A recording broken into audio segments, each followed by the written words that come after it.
Som happy. Takto sa teší jachtár, keď mu fúkne.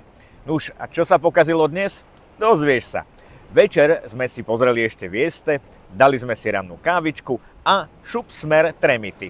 Na úvod chvíľku plachtynie proti vetru.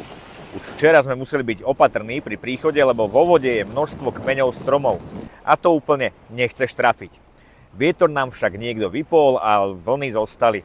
Na lodi Petra povolil uchytenie motora, no zatiaľ sú stabilní. Zvyšok flotily sa držíme teda radšej blízko. Na Tremitoch, keď to vychladne, tak to skúsime nejak fixnúť. Pri brehu sa nám vytvorila krásna búročka, na ktorej okraji sme sa zviezli. Už a aké to bolo? Prirovnanie si radšej vymyslíte sami. Nebolo to dlhé, no intenzívne, vlhké, všetko kňučalo, raz sme boli na boku a raz rovno. Nuž, rozmýšľajte. Večer si pozrieme pevnosť a dohodli sme sa ešte s našou už kamoškou Tyčianou, že pre nás otvorí reštiku a postará sa o nás. Predtým však skúsime opraviť to uchytenie motora. Za mnou už vidíte Tremity. Ako to dopadlo, sa dozviete zajtra.